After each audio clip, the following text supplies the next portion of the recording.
मध्यकालीन भारत में 1707 ईस्वी में औरंगजेब की जब मृत्यु हो जाती है तो यहीं से जो है मध्यकालीन भारत का अंतिम चरण होता है। और अब देखेंगे हम मुगल साम्राज्य का विघटन कैसे हुआ। जब हम बड़े हो जाते हैं तो हमें पेंसिल के बदले पेन दिया जाता है, क्योंकि हम समझ जाएं कि अब हमारी गलतियों को मिटाना अब आसान नहीं है।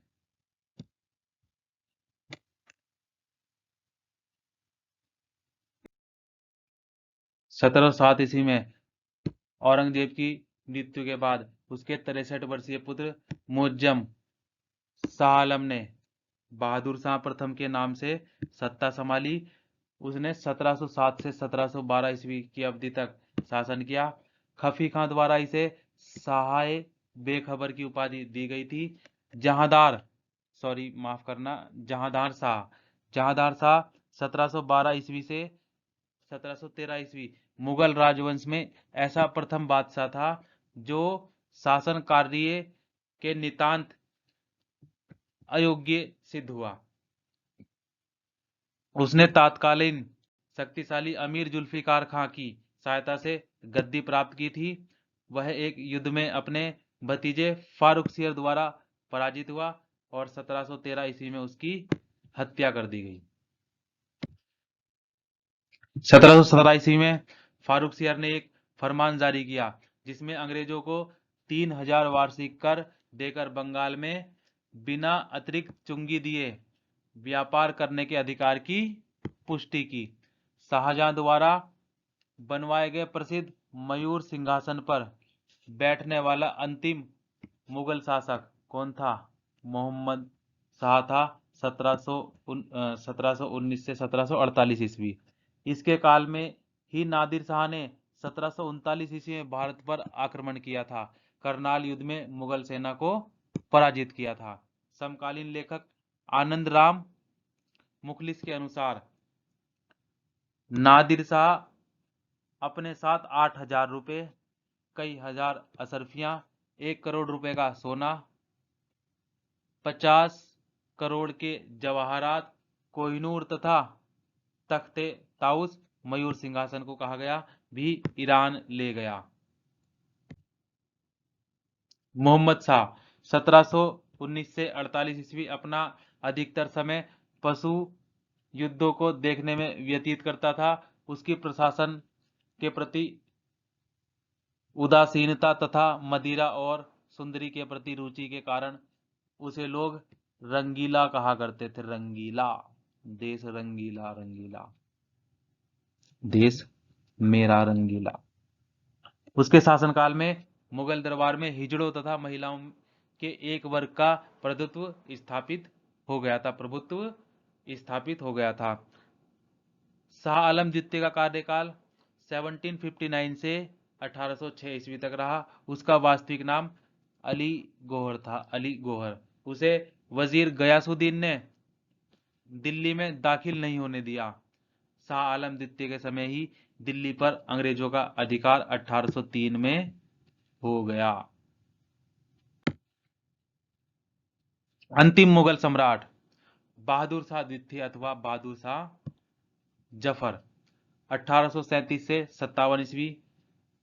पिता का नाम अकबर द्वितीय 1806 से 1837 ईस्वी। वह बिना साम्राज्य का सम्राट था। इब्राहिम जोग और असद उल्लाह खां गालिब उसके कविता के शिक्षक थे। हसन अस्करी उसके आध्यात्मिक निर्देशक थे। बहादुर शाह जफर को ईस्ट इंडिया कंपनी की ओर से प्रति माह 1 लाख रुपए पेंशन, 15 लाख रुपए उनकी अन्य परिसंपत्तियों के लिए किराए के तौर पर और 1000 रुपए पारिवारिक खर्च के तौर पर मिलते थे। 1862 ईस्वी में उनकी मृत्यु हो गई।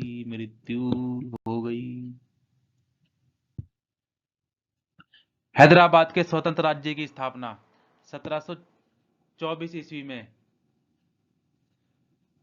चिनक्लिच खां उर्फ निजामुल ने की थी। अक्टूबर 1724 ईस्वी में सकूरखेड़ा के युद्ध में दक्कन के मुगल गवर्नर मुबारिक खां के मारे जाने के बाद निजाम उल मुल्क दक्कन का वास्तविक शासक बन गया था। 18वीं शताब्दी का सबसे श्रेष्ठ राजपूत राजा आमेर का सवाई जय सिंह था। उसने जयपुर शहर की स्थापना की, उसे विज्ञान और कला का केंद्र बनाया। किसने? सवाई जय सिंह ने। जय सिंह एक महान खगोल शास्त्री भी था।